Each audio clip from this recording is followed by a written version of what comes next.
Well, hello everybody. Welcome to the ITL. This week, first off, let me apologize for missing last week's ITL. I was just too sick to even shoot it. I had plans of what I was going to talk about, which I'm going to try to recap on this.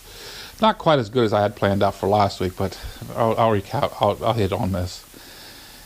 But I mean, I was just too sick. I ended up going to my physician Monday, which I ended up taking the bike out for that ride. Wasn't feeling good, but I took the bike out anyway. I just had to get out for a ride.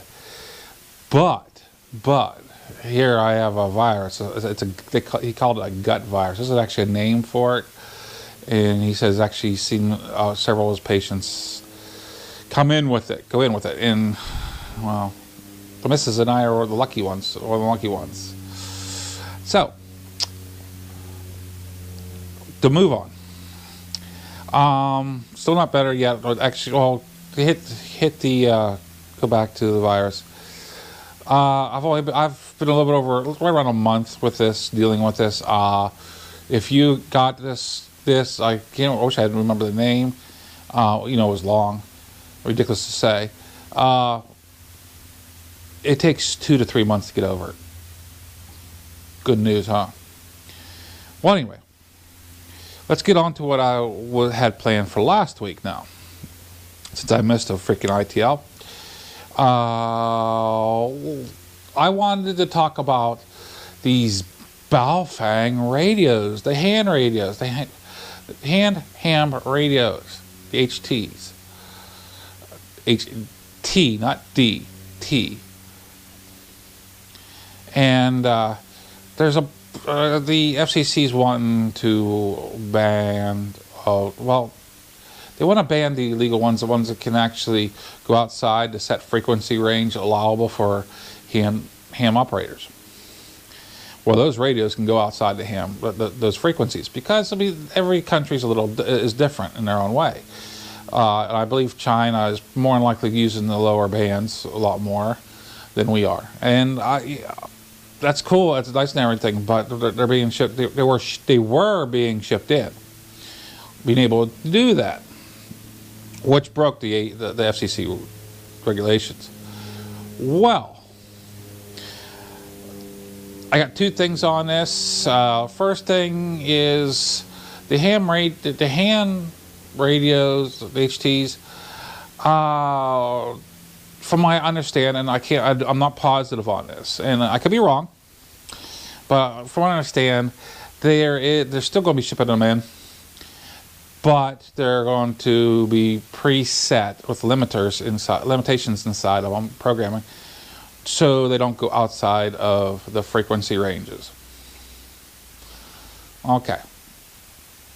You can make the pre-existing ones, the ones that are already, the older ones that are already, they're wide open.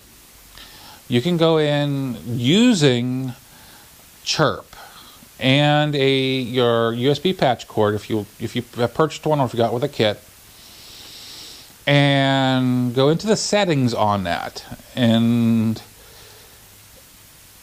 physically set the frequency limiters on it. That will keep it within while you're out in the field and everything. It'll keep the honest people honest. To a degree. If you know the frequency ranges that are, outside of frequency ranges, you can use that chirp yet again to go in with your computer, because you got to use a PC for this or a Mac, and reset them, put them back to factory settings. And because for one, whenever I mess with any settings, I save the original. I'll save the original settings as a separate file. That way, no matter what I do, I can go back and I can put it back to factory. And I can learn where I messed up, I know a lot of purists don't like using chirp. This is not to program your physical individual frequencies in. This is to set your settings, your limiters. And then, will this make the FCC happy? I don't know. But if they were to check your radio, they would be able to punch in and say, hey, you can't go beyond it. And how often are they going to really check your radio anyway? Because, I mean, there's too many ham radio operators, and there's not enough FCC people. Police, but police. But yeah, if you're worried about that, you can set the limiters and you'll be fine. You'll be fine on that part. If it's acceptable, I don't know. I don't know. I learned this from, and if I can find this channel yet again, from a ham radio operator. Comes out of California, and yeah, if I can find it, if I remember it, I'll put a link down to his channel, to the actual video that he actually talked about this and showed you exactly how to do it, down in the description. But yeah, you open up Chirp, and it's along the left hand side. There's a settings tab. You go in there, and then you can change your limiters. Now that goes to me. This should be a pretty short one, hopefully. That'll actually take me to the second part of the video, the ITL that I use, because this is only 2 pieces. For first place, I'm not well, but if you're running Linux and you want to use these ham radios and you're using a patch, the programming patch cord to go into USB port, you may come up with an error. And I forget the error number. It's error something. I think like 23 or something like that. Whenever you try to hook into your radio by the USB port. There's a fix for that. And actually, it's not really a fix. What it is you got to give yourself permission to go in and use that port, open that port. Everything in Linux is basically locked down, so you got to give permission for everything. And it's just a safety precaution to keep Linux clean and valuable.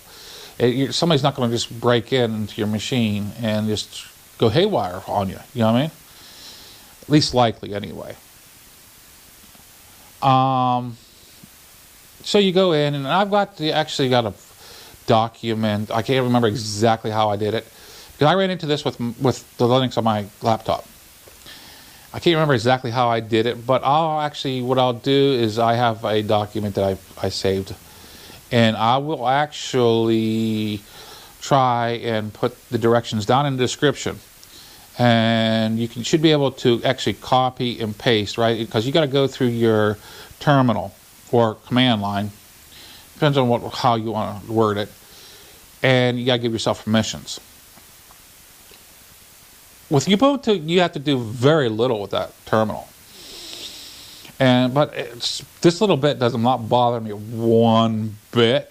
I'm used to using terminals way back when, and I'm just happy that I don't have to do it as much nowadays. But what it'll do is it'll give you permissions to use the USB port. Then it should work pretty darn smooth. I mean, it works slick on my laptop after I got it going. So I hope that helps somebody, because I looked for a few days looking for the answer for that. Actually, I put the machine aside for a week before I actually struggled with it.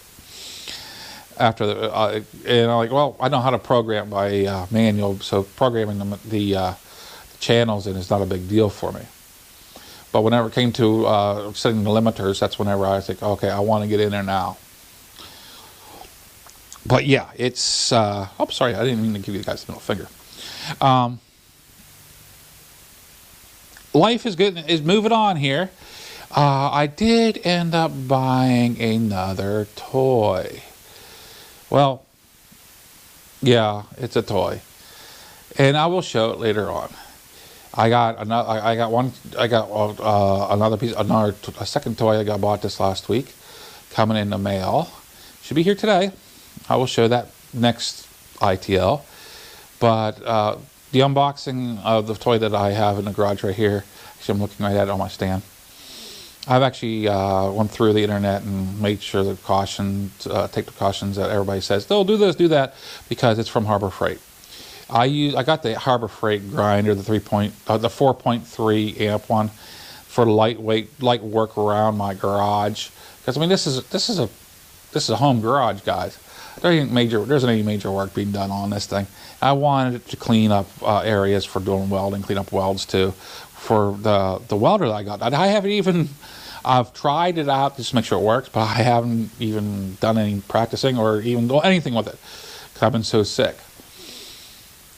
But I picked up the grinder. You can get them with a coupon a lot of times for like $9 something. I paid the full price for it because I didn't have a coupon on me. But yeah, I went ahead and paid full price. It's only a few dollars more. I paid $15 for it. I mean, that's $5 more. Come on, $6 more. But yeah, those grinders, and I will show it next week also. But the grinder, they're known to have problems with the gears and burning up. Well, you got to pull the head apart. It takes 4 screws. After you take the shield off, you take the 4 screws out, and you got to make sure the grease didn't settle. And they all settle on shipment. And you pull that grease up, and you re-grease your gears before you start using it again. They don't put enough grease in my eyes in it. I looked around my garage really briefly, and I was like, you know what, I don't see that I bought wheel bearing grease since last time I used it. I must have used it all, and I just used what was inside it for now. I will be going out and getting some high temperature wheel bearing grease and not filling the cavity up all the way, but giving it enough that it will stay lubricated. Well, I'll talk more about that next week. This is MuzzleMike. Hope you all have a great week. Signing out.